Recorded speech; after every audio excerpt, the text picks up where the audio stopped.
الحمد للہ رب العالمین والصلاة والسلام علی حبیبہ محمد وعلی آلہ وصحبہ اجمعین۔ اعوذ باللہ من الشیطان الرجیم، بسم اللہ الرحمن الرحیم۔ یوم تجد کل نفس ما عملت من خیر محضرا وما عملت من سوء تود لو ان بینہا وبینہ امدا بعیدا ویحذرکم اللہ نفسہ واللہ رؤوف بالعباد۔ قل ان کنتم تحبون اللہ فاتبعونی یحببکم اللہ ویغفر لکم ذنوبکم واللہ غفور رحیم۔ اللہم سبحانک لا علم لنا الا ما علمتنا انک انت العلیم الحکیم۔ مولا یا صلی وسلم دائما ابدا علی حبیبک من زانت بہ السرور۔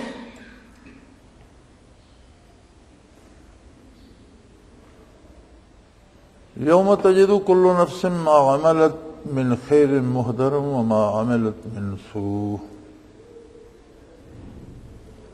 پیچھے خشیت الہی کی بات چل رہی تھی اور اسی ضمن میں ارشاد فرمایا گیا ہے کہ روز حشر ایک ایسا دن ہے کہ جس دن تمام اعمال وہ بھلے ہوں یا برے سب سامنے ہوں گے۔ ہر کوئی اپنے کردار کو اپنے سامنے پائے گا، اس نے اچھا کیا یا برا کیا۔ اور برائی کرنے والا اس دن یہ آرزو کرے گا کہ کاش میرے اور اس میرے کردار کے درمیان دور دراز کی مسافتیں حائل ہو جائیں۔ انسانی زندگی دراصل مقصد نہیں ہے، مقصد زندگی کا تعمیر آخرت ہے۔ دنیا کی زندگی ایک وقتی اور لمحاتی عرصہ ہے جو ایک آزمائش ہے۔ اللہ کریم نے دنیا کی بے شمار نعمتیں انسان کے سامنے بکھیر دی ہیں اور انسان کو ان سب کا ضرورت مند بھی بنایا ہے۔ بدن مادی ہے، اس کی غذا دوا سب اسے مادی چاہیے، اور دنیا میں جتنی صورتیں ہمیں نظر آتی ہیں یہ سب مٹی ہی کی مورتیں ہیں۔ کہیں پھول کھلتے ہیں، کہیں پھل بنتے ہیں، کہیں غلہ اگتا ہے یا چارہ اگتا ہے۔ جو کچھ بھی ہے مٹی ہی کی مختلف صورتیں ہیں، مٹی ہی کے مختلف عناصر کو اللہ کریم ترتیب دے دیتے ہیں اور مختلف چیزیں بن جاتی ہیں۔ پھر ان سب کی ہمیں ضرورت بھی ہے، اور مزے کی بات یہ ہے کہ اللہ کریم نے کسی چیز کے استعمال سے منع نہیں فرمایا، بلکہ روئے زمین کی تمام نعمتیں انسان ہی کے لیے بنائی ہیں، مگر ان کا طریقے استعمال اور طریقے حصول عطا فرمایا ہے۔ کوئی بھی نعمت آپ جائز وسائل سے حلال طریقے سے حاصل کریں اور اسے حدود اللہ کے اندر رہتے ہوئے اس سے استفادہ کریں، اس میں تو کوئی پابندی نہیں ہے۔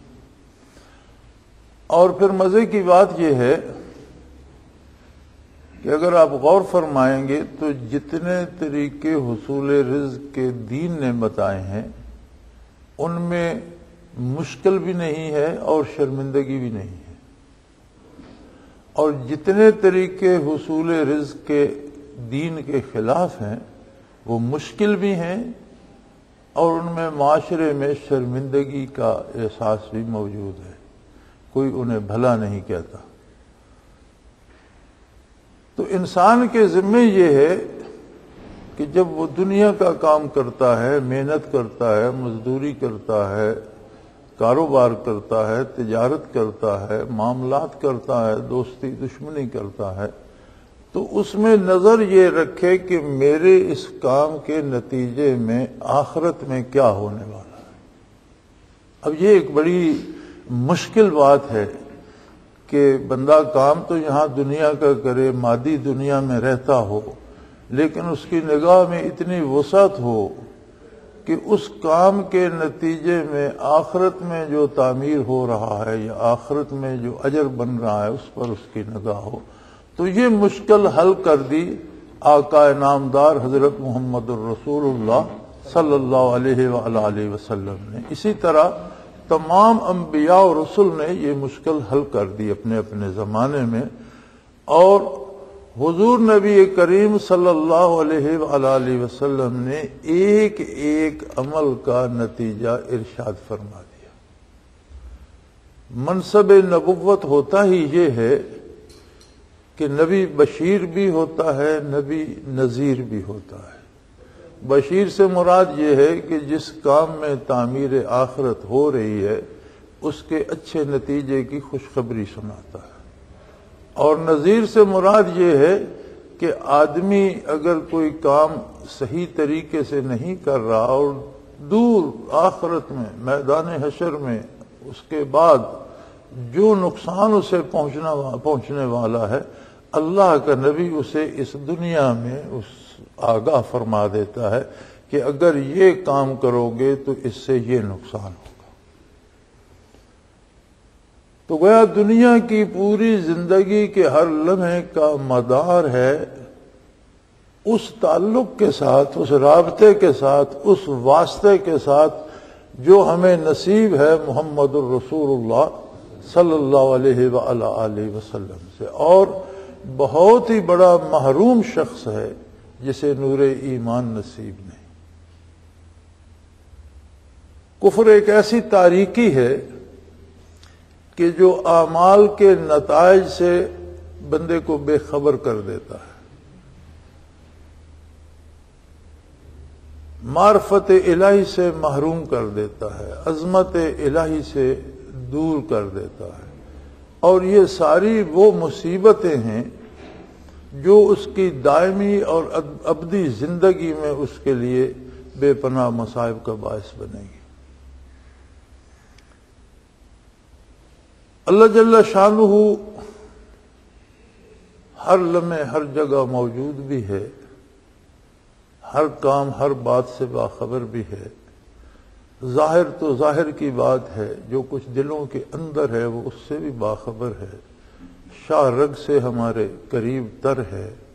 ہماری ذات سے زیادہ ہمارے قریب اس کی ذات ہے. اب مصیبت یہ ہے کہ انسان مادی ضرورتوں میں اتنا الجھ جاتا ہے کہ اس طرف اس کی توجہ نہیں رہتی. پھر نور ایمان سے مراد ہی یہ ہے کہ معرفت الہی نصیب ہو، اپنی ضرورتوں کا صحیح ادراک نصیب ہو اور اس کے مطابق کام کرے. بلکہ عبادات کا نتیجہ یہ ہے،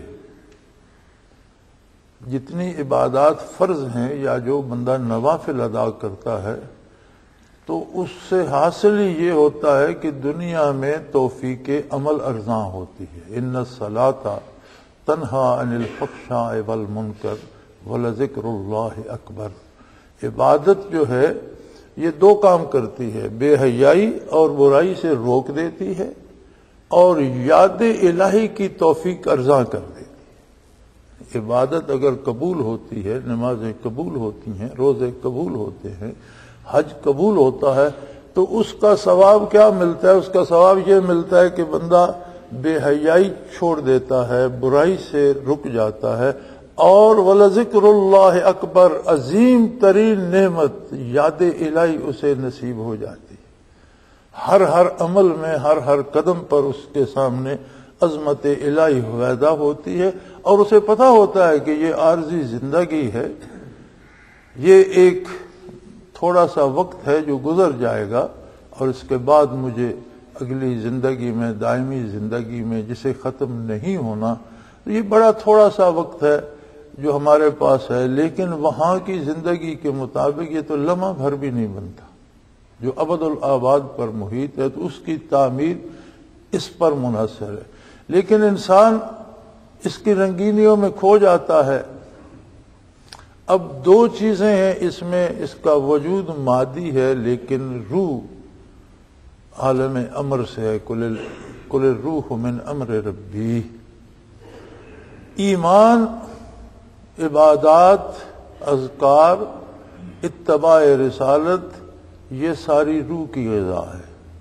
اور مادی چیزیں بدن کی غذا اور دوا ہے۔ اب انہی مادی چیزوں کو، اسی مادی غذا کو، مادی دوا کو حاصل کرنے کے لیے جب ہم اطاعت پیغمبر صلی اللہ علیہ وسلم کرتے ہیں تو ہمارے دو کام ہوتے ہیں کہ مادی ضرورتیں بھی پوری ہوتی ہیں اور تعمیر آخرت بھی ہوتی ہے، روحانی ضرورتیں بھی پوری ہوتی ہیں، روح کو بھی طاقت ملتی ہے، بدن کو بھی طاقت ملتی ہے۔ اگر اس سے آدمی ایمان سے ہی محروم ہے تو قرآن حکیم کے نزدیک اس کی روح ایمان کے بغیر زندہ نہیں ہے، ایک لاش ہے، جس لاش کی چلتی پھرتی قبر بنا ہوا ہے۔ وَإِنَّ أَجْسَامُهُمْ قَبْلَ الْقُبُورِ قُبُورُ، کہ ان لوگوں کے بدن جو ہیں قبر میں جانے سے پہلے روح کی قبریں بن گئی۔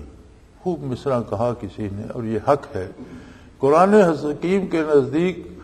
زندگی اور موت ایمان اور کفر سے متعلق ہے۔ اگر کوئی ایمان سے محروم ہے تو زندگی سے محروم ہے، اور ایمان کا تقاضا یہ ہے کہ اس پر اتنا یقین محکم ہو کہ اس پر عمل کیا جائے۔ اعمال گواہ ہیں، ایمان تو ایک دعویٰ ہے، میں کہتا ہوں میں مسلمان ہوں الحمدللہ، یہ میرا دعویٰ ہے۔ اب میرا کردار یہ بتائے گا کہ میں واقعی مسلمان ہوں، میرے اعمال یہ بتائیں گے کیا میں واقعی مسلمان ہوں۔ اگر تو میں نبی کریم صلی اللہ علیہ وسلم کا اتباع کرتا ہوں، مسلمان ہوں، اور اگر میں نے اتباع رسالت سے روگردانی کی تو میرے اسلام کی گواہی مشکوک ہو جائے گی، گواہ ثابت قدم نہیں رہے گا۔ پھر ایک ایسا وقت آنے والا ہے کہ جب یہ سارا کچھ کیا دھرا، جو ہم سوچتے ہیں، جو ہم کرتے ہیں، سوچنے پر اللہ کریم نے بڑی بڑی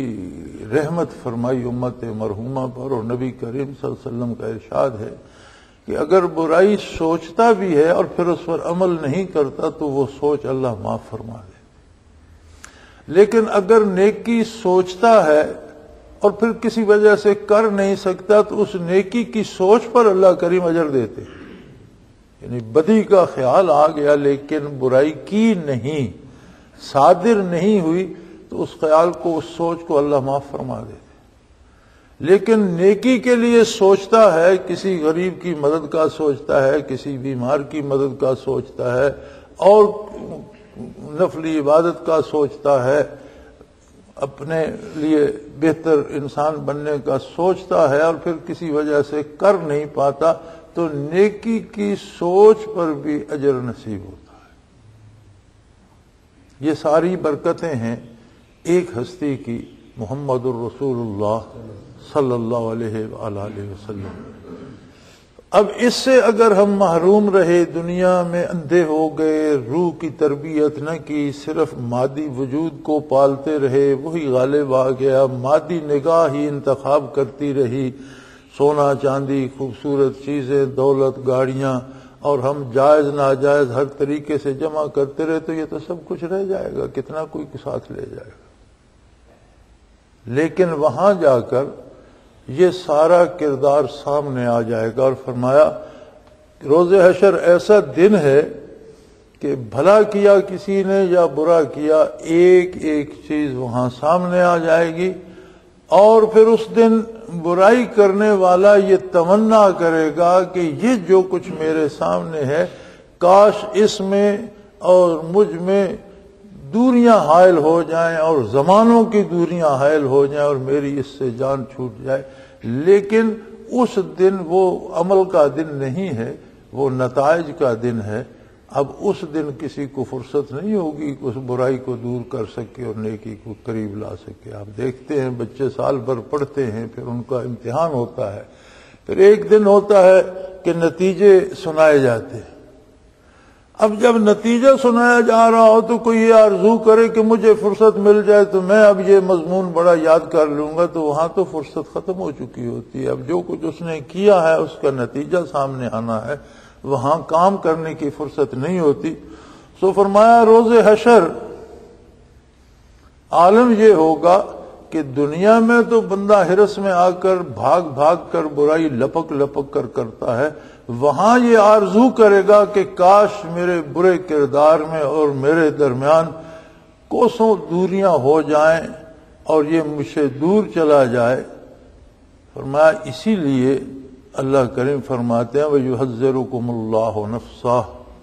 اللہ تمہیں اپنی عظمت سے، اپنی عظمت کا خیال رکھنے کی ہدایت فرماتا ہے، اس بات سے ڈراتا ہے کہ ایک عاجز مخلوق ہو کر مالک الملک کی نافرمانی نہ کرو، اتنی جرأت نہ کرو. کتنی بڑی دیدہ دلیری ہے کہ ایک عاجز مخلوق ہو کر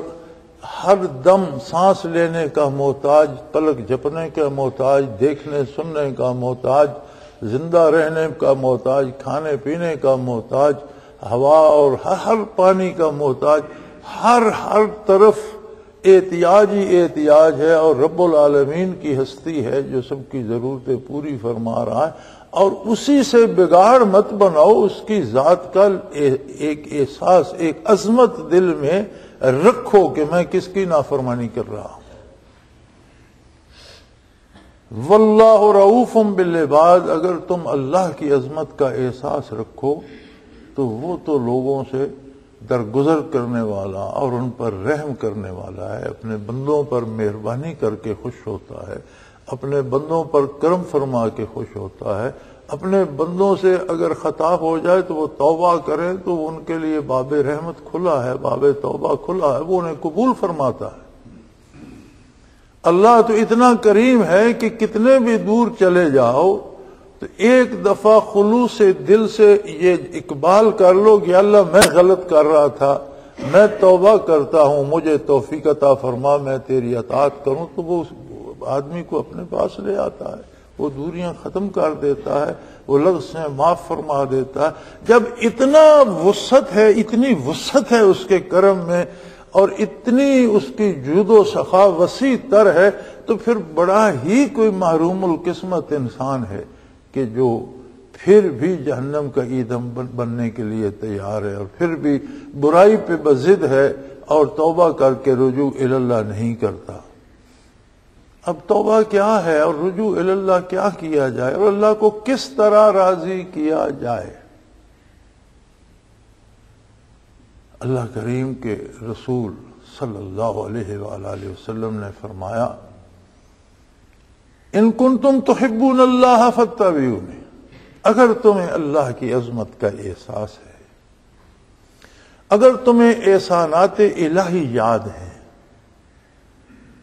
تو جو بھی ضرورت میں کام آتا ہے، جو بھی مشکل میں ہاتھ تھامتا ہے،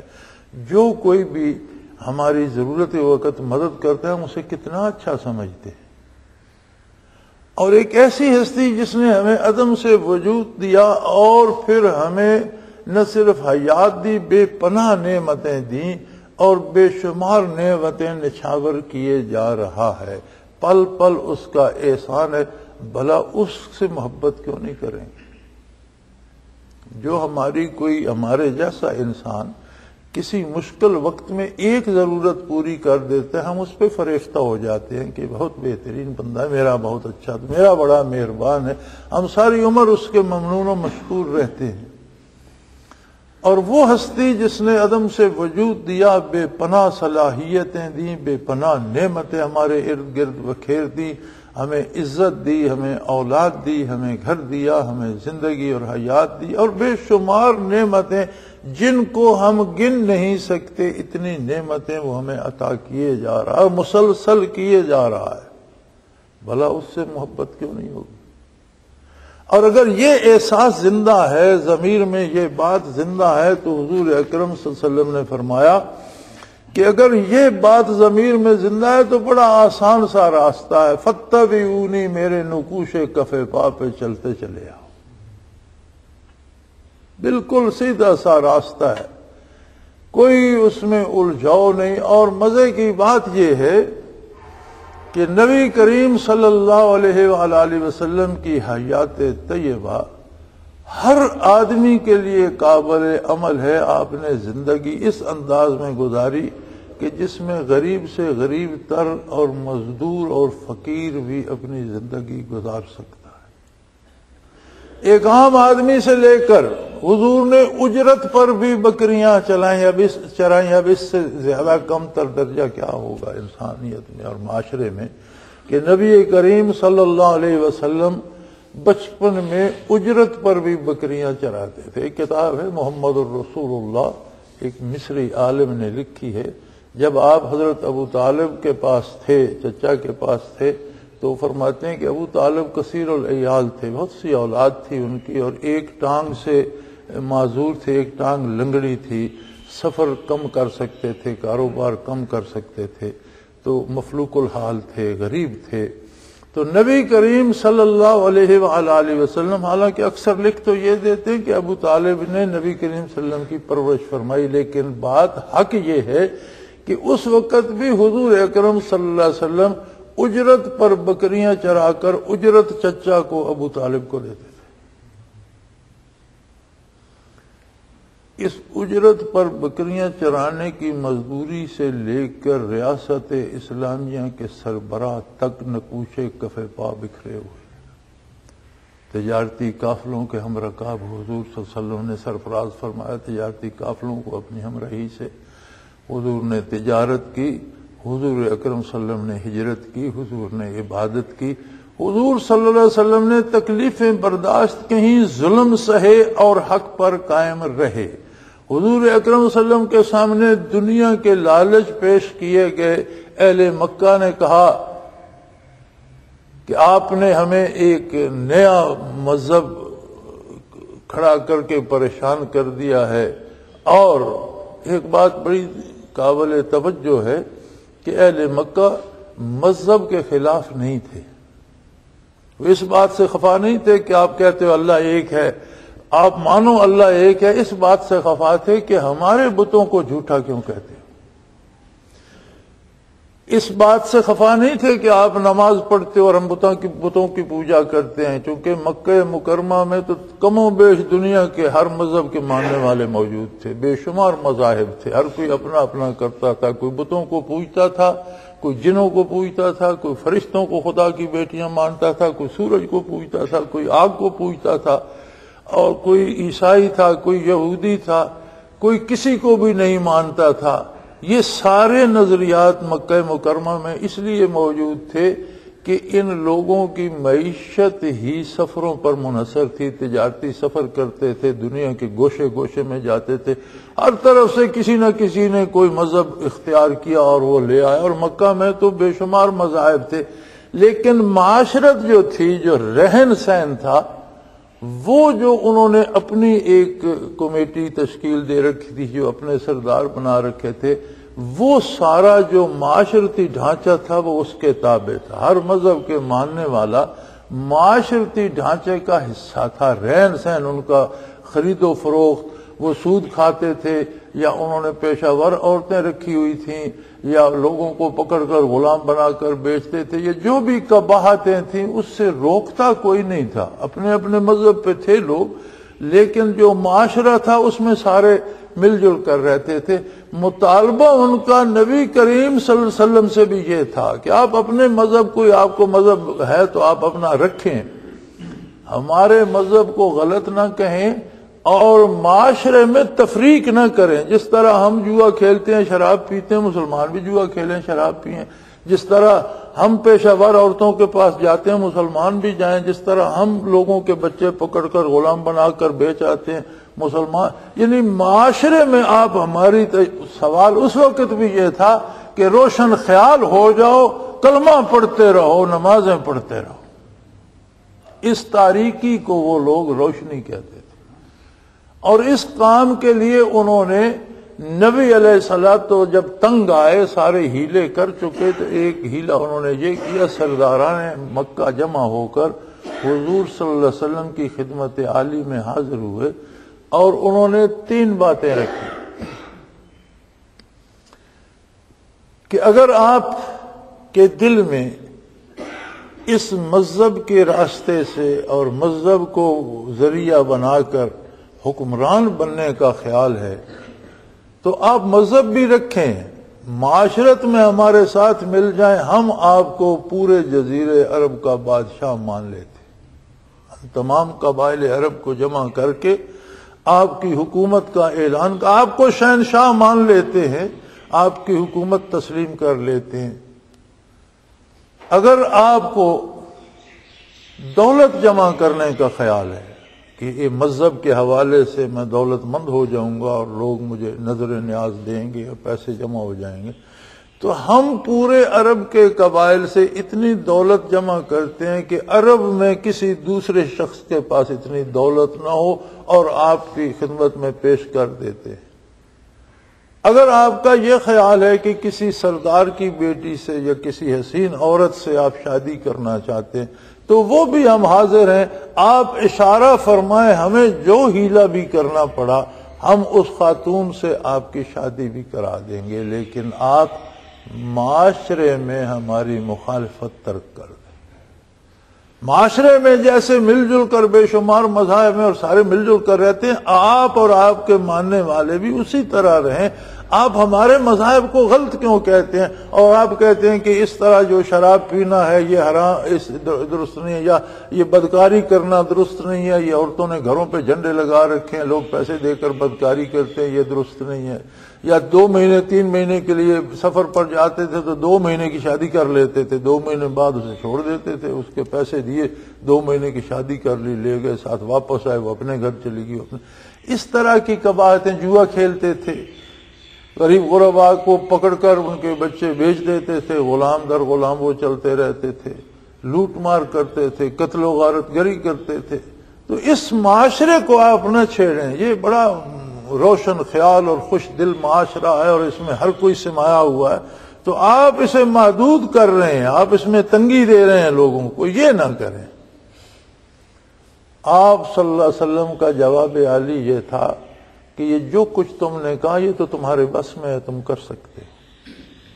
جو تمہارے بس میں نہیں ہے اگر تم وہ بھی کر گزرو کہ میرے ایک ہاتھ پہ سورج لا کر رکھ دو اور ایک ہاتھ پر چاند لا کر رکھ دو، اگر تم یہ بھی کر گزرو تو اللہ کی قسم میں اللہ کی بات کہتا رہوں گا، تمہارے روکے نہیں رکوں۔ جو کچھ مجھے میرا رب حکم دیتا ہے میں وہ سناتا رہوں گا۔ مجھے تم سے دشمنی نہیں ہے، مجھے تم سے محبت ہے، تم سمجھ نہیں پا رہے، تم تباہی کی طرف جا رہے ہو، جسے تم روشنی کہتے ہو یہ ظلمت ہے، یہ اللہ کی ناراضگی میں روشنی نہیں ہے، بے حیائی میں روشنی نہیں ہے، فحاشی میں روشنی نہیں ہے، بظاہر تمہیں چکا چوند نظر آتی ہے لیکن وہ کسی نے کہا تھا کہ اندھیر ہو رہا ہے بجلی کی روشنی میں، یہ سب کچھ اندھیر ہے۔ تو فرمایا میں تو اللہ کی بات کرتا رہوں گا، اور امت کو فرمایا کہ تم اگر اللہ کے احسانات کا احساس تمہارے اندر زندہ ہو گیا ہے، فاتبعونی، میرے نقوش کفے پا پہ چلو، قل ان کنتم تحبون اللہ فاتبعونی یحببکم اللہ ویغفر لکم ذنوبکم واللہ غفور رحیم۔ اللہ کریم نے حکم دیا اپنے حبیب صلی اللہ علیہ وسلم کو کہ میرے حبیب اعلان فرما دو۔ ایک بہت مشکل مسئلہ تھا کہ ہم دار دنیا میں ہیں، اللہ کو مانے بھی تو ایمان بالغیب ہے، اس دنیا میں دنیا کی اس نگاہ سے اللہ کو دیکھنا ممکن نہیں ہے،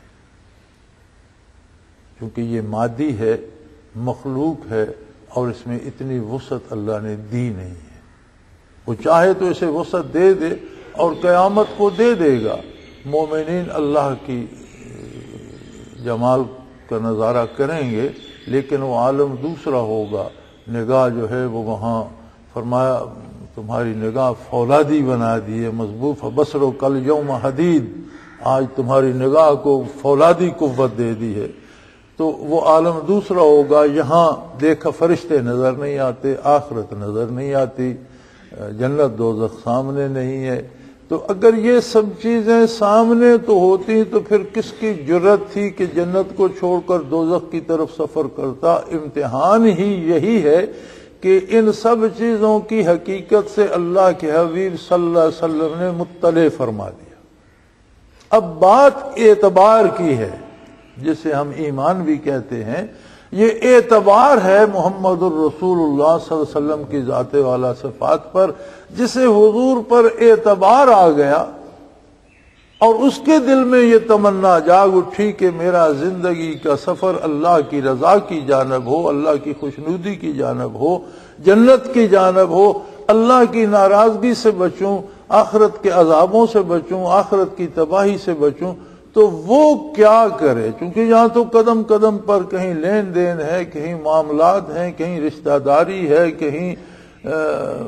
خرید و فروخت ہے، کہیں لڑائی بھڑائی ہے، کہیں زراعت کھیتی باڑی ہے، کہیں مزدوری ہے، کہیں ملازمت ہے۔ زندگی کے اتنے جھمیلے ہیں کہ ہر لمحے ہر بندہ کچھ نہ کچھ کر رہا ہوتا ہے، حتیٰ کہ ہم سو جاتے ہیں تو سونے تک، آنکھ لگنے تک ہمارا دماغ کہیں نہ کہیں الجھا ہوا ہوتا ہے کہ وہ کیسے ہوگا، وہ کیا ہوگا، فلاں ناراض ہو گیا، فلاں سو جاتے ہیں، بدن سو جاتا ہے تو دماغ پھر بھی خوابیں ہمیں دکھا رہا ہوتا ہے کہ یہ ہو گیا، یہ اس قدر ہم اس میں الجھے ہوئے ہیں کہ ہمارا ایک ایک لمحہ کسی نہ کسی کام کی نظر ہو رہا ہے۔ اس سارے جھمیلے میں یا رسول اللہ ہم ہر قدم پر کیا فیصلہ کریں کہ ہمیں کیا کرنا ہے کیا نہیں کرنا؟ فرمایا بہت آسان ہے، کوئی مشکل نہیں اس میں۔ ان کنتم تحبون اللہ، اگر تمہیں عظمت الہی کا احساس و ادراک نصیب ہوا ہے، فاتبعونی، تو میرا اتباع کر۔ میں نے بھی زندگی گزاری ہے، ایک وہ ہستی جو باعث تخلیق کائنات ہے، ایک وہ ہستی جو انبیاء اور رسل کی امام ہے، ایک وہ ہستی فرشتے جس کے در کے دربان ہیں، ایک وہ ہستی کہ جس کا قدم جہاں پڑ جائے حیات آفرین ہے، جس کے خاک پا بھی حیات آفرین ہے، ایک وہ ہستی کہ اللہ کے بعد کائنات کی ساری ہستیوں سے بزرگ و برتر ہے۔ فرمایا اس عظمت کے ساتھ، اپنی اس بلندی مقام کے ساتھ، پوری کائنات میں اللہ کے بعد بزرگ تر ہونے کے ساتھ میں نے زندگی گزاری ہے، میں نے مزدوری کی ہے، میں نے ملازمت، اجرت پر تجارتی قافلے، یہی ملازمت ہوتی ہے نا کہ یہ کام کر دو اور اتنے پیسے لے لو۔ حضور نے اجرت پر تجارتی قافلے چلائے ہیں۔ حضور صلی اللہ علیہ وآلہ وسلم نے آپ 13 سالہ حیات مبارکہ جو مکہ مکرمہ میں گزری، اس میں دیکھ لیں دنیا کا کون سا دکھ کا پہاڑ ہے جو محمد الرسول اللہ پر نہیں ٹوٹا۔ اور 10 سالہ حیات مدنی میں جہاں آ کر ریاست اسلامی کی بنیاد بنتی ہے اور حضور سربلائے سلطنت بھی ہیں، 10 سال میں 84 کم و بیش 84 یا 86 غزوات و سرایا ہیں، یعنی 86 یا 84 ملکی جنگیں ہیں۔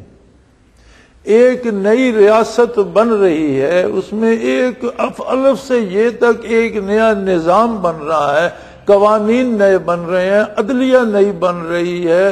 اور سارا کچھ، فوج نئی بن رہی ہے، سارا نظام زندگی کا، زمینوں کا، پیمائش کا، ملکیت کا، لین دین کا، کاشت برداشت کا، مالک مزارع کا، مزدور اور مالک کا، سارے رشتے جو ہیں وہ سارے جو پہلے سے آ رہے تھے وہ ختم کر دیے گئے، اور پورا ایک نیا نظام دیا جا رہا ہے، اور وہ نظام نافذ العمل ہو رہا ہے۔ تو اندازہ کیجئے کہ اس حکمران کی مصروفیات کا کیا عالم ہوگا جو ریاست کا الف سے لے کر یہ تک پورا ایک نیا نظام متعارف کرا رہا ہے۔ شادی بیاہ کے، مرنے کے، جنازے کے، خرید و فروخت کے، جنگ و صلح کے، زندگی کے سارے معاملات کے بنیادی اصول اور بنیادی ڈھانچہ ہی اس معاشرے میں ایک نیا متعارف کرایا جائے۔ لوگ برسوں جس انداز سے جیتے آ رہے ہیں، جس انداز سے لین دین کرتے آ رہے ہیں، وہ بدلا جا رہا ہے اور ایک نیا نظام نافذ ہو رہا ہے، اور اس پر 10 سال کی کم مدت میں 84 جنگیں ہیں جو ملک کو ملکوں کے ساتھ لڑنا پڑی۔ آپ نے تو ایک جنگ 65 کی دیکھی اور پھر 71 میں ہمارا برکس نکل گیا۔ 2 جنگیں ہم نے لڑی، اور دونوں 65 والی بھی کچھ دن تھی، ہفتہ تھی یا 1.5 ہفتہ تھی، اور 17 دن 71 والی تھی، اور 10 17 دن کی جنگوں میں ایک ایسے ملک کا جسے بنے 60 سال ہو گئے ہیں ابھی تک کمر سیدھی نہیں ہو رہی۔ اس حکمران کو دیکھیے جس کے 10 سال کے عرصے میں 84 جنگیں بھی شامل ہیں، نیا نظام بھی متعارف کرایا جا رہا ہے، معاملات بھی طے ہو رہے ہیں، عدالتیں بھی نئی بن رہی ہیں، فیصلے بھی ہو رہے ہیں، مقدمات کی شکل بھی نئی بن رہی ہے، وکالت بھی ہو رہی ہے، زندگی کا ہر کام ایک نئے سانچے میں ڈھالا جا رہا ہے۔ اور آپ صلی اللہ علیہ وسلم کے نقوش کف پا مزدور سے لے کر ایک سلطان تک، ریاست کے حکمران تک، ہر جگہ نقش کف پائے محمد الرسول اللہ موجود ہے۔ تاجر کے لیے موجود ہے، آجر کے لیے موجود ہے، مزدور کے لیے موجود ہے، عالم کے لیے موجود ہے، ان پڑھ کے لیے موجود ہے۔ اور کیا وسعت نظر دی نبی کریم صلی اللہ علیہ وسلم نے کہ آپ کے ماننے والا آج 14 صدیاں بعد بھی، 1400 سال کی مسافت کے بعد بھی کسی چرواہے ان پڑھ سے پوچھیں تو اسے بھی پتا ہے قیامت بھی ہے، آخرت بھی ہے، جنت بھی ہے، دوزخ بھی ہے، فرشتے بھی ہیں، اللہ کی بارگاہ میں حاضر بھی ہونا ہے۔ وہ کرتا ہے یا نہیں کرتا، جانتا ضرور ہے۔ ہوتی ہے قابلیت شاگردوں میں، ہوتی ہے، ضرور ہوتی ہے، لیکن استاد نالائق ہو تو قابل شاگرد بھی نالائق ہو جاتے ہیں، اور استاد قابل ہو تو نالائق شاگرد بھی قابل ہو جاتے ہیں، انہیں بھی پڑھنا آ جاتا ہے۔ یہ پڑھانے والے کا،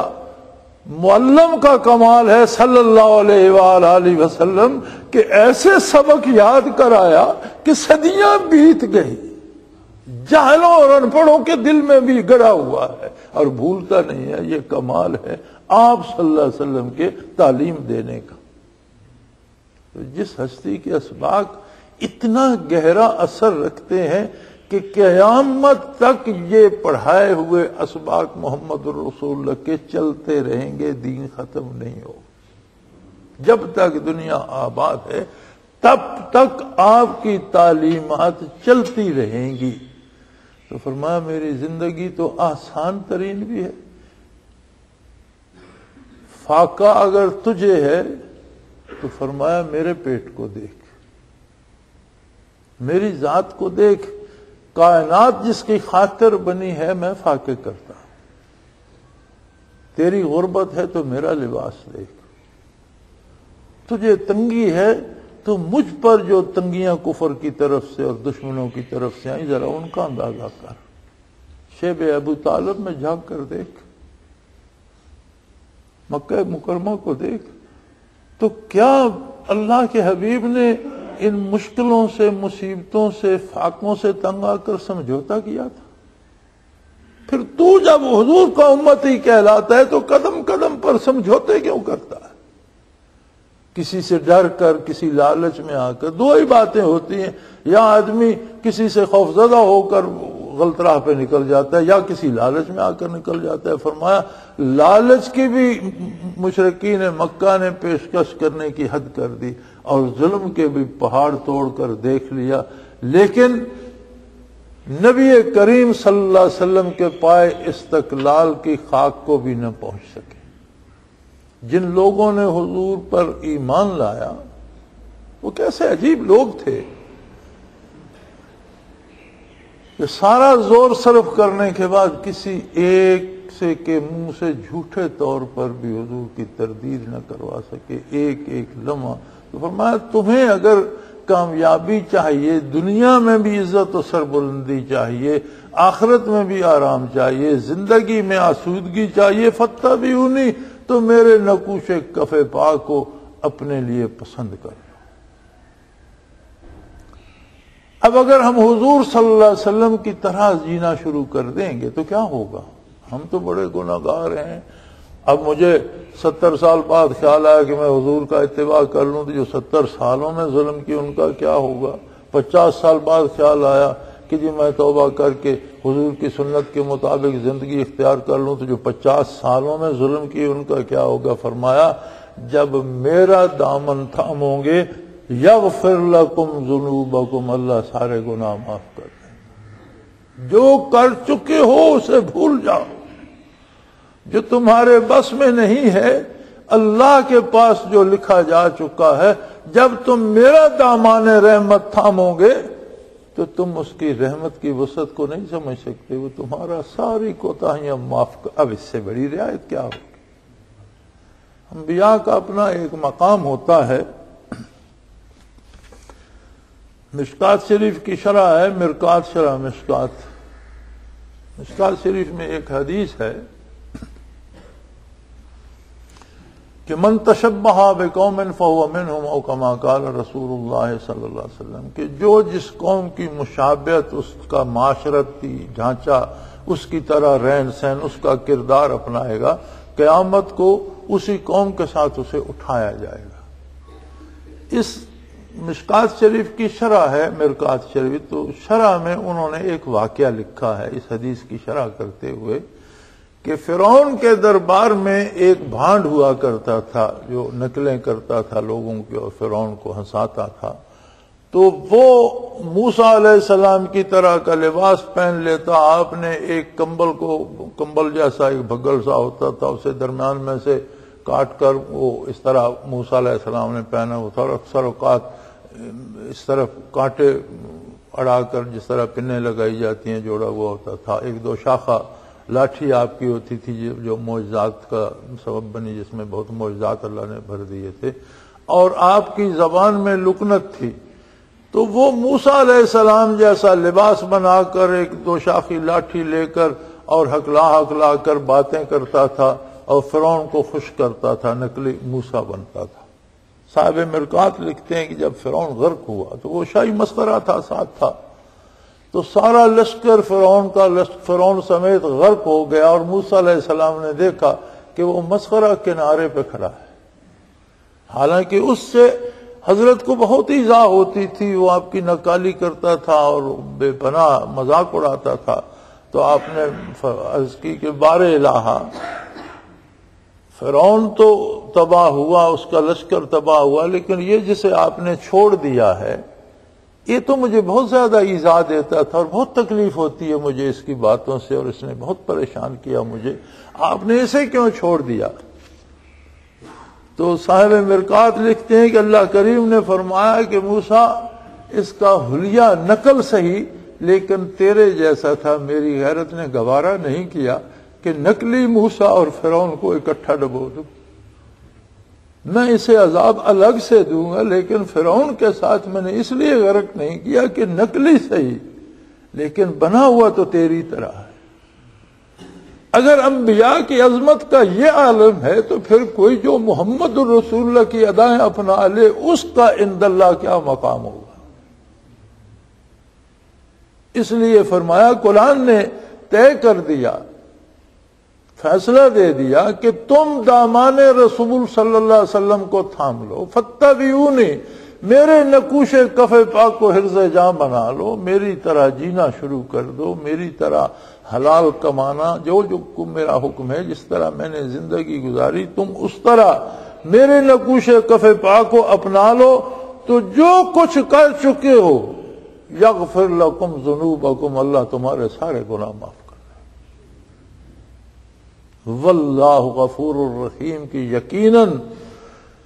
اللہ اتنا مہربان ہے، اتنا معاف کرنے والا ہے اور اتنا رحم کرنے والا ہے کہ تم اس کی بخشش، اس کی رحمت کا اندازہ نہیں، کہ وہ بہت بڑا رحم کرنے والا، بہت بڑا بخشنے والا ہے. فرمایا انہیں فرما دیجئے قل اطیعوا اللہ والرسول، تمہارے پاس اس کے سوا دوسرا راستہ بھی نہیں. سیدھی سیدھی بات ہے کہ اللہ سے محبت کرو، اللہ کی عظمت کا احساس دل میں لاؤ، اللہ کے حبیب سے پیار کرو اور اللہ و اللہ کے رسول کی غلامی کرو، اطاعت کا راستہ اختیار کر لو۔ اس کے علاوہ اس کے باہر جو کچھ ہے فَإِن تَوَلَّوْا، اگر تم نے اس راستے سے اعراض کیا، اگر تم نے اتباع رسالت کو اہمیت نہ دی، اگر تم نے حضور کی پیروی چھوڑ دی، فَإِنَّ اللَّهَ لَا يُحِبُّ الْكَافِرِينَ، تو پھر ایسے انکار کرنے والوں کو اللہ پسند نہیں کرتا، پھر غضب الہی تمہارا مقدر بن جائے گا، کیونکہ حضور کے دامان رحمت کو چھوڑ دینا ہی کفر ہے۔ کفر کا اصلی معنی جو ہے وہ ہے ناشکری، عدم احساس جو ہے اللہ کی نعمتوں کا، اور اللہ کا شکر نہ کرنا جو ہے یہ کفر بن جاتا ہے، اور گناہ مفضی الی الکفر ہوتا ہے۔ یاد رکھیں، ہر گناہ کفر کی طرف لے کر جانے والا ہوتا ہے، اور اگر بندہ گناہوں کے راستے پہ مسلسل چلتا رہے تو ایک لمحہ آ جاتا ہے کہ جب ایمان سے خالی ہو جاتا ہے اور کافر ہو کر اٹھتا ہے۔ آج کے معاشرے میں آپ دیکھتے نہیں ہیں کہ باپ نیک بھی ہے، خالص اور کھرا سچا مسلمان بھی ہے، اور اسی کے گھر میں اسی کی اولاد میں 5-6 نئے عقیدے پیدا ہو جاتے ہیں، ہر بندہ ایک نیا عقیدہ اپنا لیتا ہے، کوئی کسی فرقے میں چلا جاتا ہے، کوئی کسی میں۔ کیوں؟ جب آدمی ایمان سے فارغ ہوتا ہے تو وہ کٹی ہوئی پتنگ بن جاتا ہے، پھر اللہ کو پرواہ نہیں ہے کہ وہ کسی بجلی کی تار سے اٹک گیا، یا کسی بجلی کے کھمبے سے اٹک گیا، یا کسی جھاڑی سے اٹک گیا، یا کسی کیکر سے اٹک گیا، یا کسی صحرا میں گر گیا۔ جب ایمان سے گیا تو پھر جتنے گمراہ فرقے ان میں کسی میں چلا جائے اس کی کس کو پرواہ ہے؟ الکفر ملت واحدہ، حضور فرماتے ہیں دنیا بھر کا کفر ایک ہی قوم ہے، ایک ہی ملت۔ تو جس کی پتنگ کٹ گئی، ایمان کی ڈور کٹ گئی، وہ کس کفر میں جاتا ہے اس کی پھر کوئی پرواہ نہیں کرتا۔ اس لیے ہم آج دیکھتے ہیں کہ ایک ایک گھر میں اتنے بندے نہیں ہیں جتنے عقیدے آ گئے، اور جتنے نئے نئے مذاہب داخل ہو گئے، اور جتنے نئے نئے تماشے بن گئے۔ اس سارے کی بنیادی وجہ یہ ہے کہ گناہ اور برائی بندے کو ایمان سے دور لے جاتی ہے اور کفر میں جا گراتی ہے۔ آپ نے کسی بندے کو خلوص نیت سے نیکی کرتے کرتے گمراہ ہوتے نہ دیکھا ہوگا۔ جو بظاہر نیک نظر آتے ہیں اور گمراہ ہو جاتے ہیں وہ بھی اتباع رسالت نہیں کرتے، بلکہ اکثر وہ لوگ ہوتے ہیں جو شیطانی وظائف اور اوراد و اعمال اور لوگوں سے پیسے لینے کے چلے اور وظیفے پڑھتے رہتے ہیں، اور بظاہر بڑے ہمیں پارسا نظر آتے ہیں، کیونکہ نیکی سے کوئی گمراہ نہیں ہوتا۔ نیکی سے تو اللہ کی اطاعت کی توفیق ارزاں ہوتی ہے۔ یہ جو عقیدے کی خرابی ہے یہ نتیجہ ہوتا ہے برائی کا، اور جو نئے نئے لوگ نئے نئے عقیدوں میں جا رہے ہیں، آپ ان کی زندگیاں دیکھیں تو ان کی گناہ کی شامت انہیں وہاں لے گئی۔ سو یہاں فیصلہ کر دیا کہ اگر اللہ کے رسول صلی اللہ علیہ وسلم کا دامان رحمت تھام لو اور اطاعت کی راہ اپنا لو تو اللہ تمہارے سارے گناہ معاف فرما دے گا۔ اور معاذ اللہ بدقسمتی سے کسی کو یہ احساس نصیب نہ ہوا اور اس نے اللہ اور اللہ کے حبیب صلی اللہ علیہ وسلم کی اطاعت چھوڑ دی، فرمایا پھر یہ بات یاد رکھو، اللہ پھر ایسے لوگوں کی پرواہ نہیں کرتا، اسے پھر کوئی پرواہ نہیں ہے کہ وہ جہنم کے کس گڑھے میں گر رہے ہیں، پھر اسے کوئی اللہ بھی ان جو اللہ کی پرواہ نہیں کرتے، جو محمد الرسول اللہ صلی اللہ علیہ وسلم کے اسوہ حسنہ کی پرواہ نہیں کرتے۔ بھئی دیکھو، ہم سے 1 روپیہ بھی گر جائے تو ہم اس جگہ کو کھود ڈالتے ہیں اور پھر کر تلاش کرتے ہیں یہاں میرا 1 روپیہ گرا۔ کبھی ہم نے یہ بھی کوشش کی ہے کہ یہ کام مجھ سے خلاف سنت ہو گیا، یہاں ایک میری سنت ضائع ہو گئی، مجھ سے نبی کریم صلی اللہ علیہ وسلم کی ایک ادا چھوٹ گئی، اب کر تو میں چکا ہوں، اسے تلاش تو کروں، توبہ تو کروں، اللہ سے دعا تو کروں، بیٹھ کر درود شریف پڑھوں، تلاوت کروں، سجدے 2 نفل ہی پڑھ لوں، دعا کروں اللہ مجھ سے سنت چھوٹ گئی تھی، میرے حال پہ رحم فرما، میری یہ کمی دور فرما دے، آئندہ مجھے ایسے نقصان سے بچا۔ کتنے لوگ ہیں جنہیں یہ احساس ہوتا ہے؟ اگر ہم ایک دن کا ایک چارٹ بنا لیں، صبح اٹھنے سے رات سونے تک جو کچھ کرتے رہیں وہ لکھتے جائیں، اور رات کو ہم اسے دیکھیں تو ہمیں اندازہ ہوگا کہ میں نے دن میں کتنی سنتیں پامال کی. اور جب ہم حضور اکرم صلی اللہ علیہ وسلم کی اداؤں کو پامال کر کے گزر جاتے ہیں، سنتوں کا قتل کرتے ہیں، اللہ فرماتا ہے مجھے ایسے بندے اچھے نہیں لگتے، ایسے بندوں سے مجھے کوئی دلچسپی نہیں ہوتی، پھر وہ جہاں جائیں جیسے تباہ ہو جائیں اللہ کو پرواہ نہیں ہوتی. تو اللہ کریم سے دعا کیا کیجئے اور حضور اکرم صلی اللہ علیہ وسلم کی اداؤں کو تلاش کیا کیجئے. یہ وہ نعمت ہے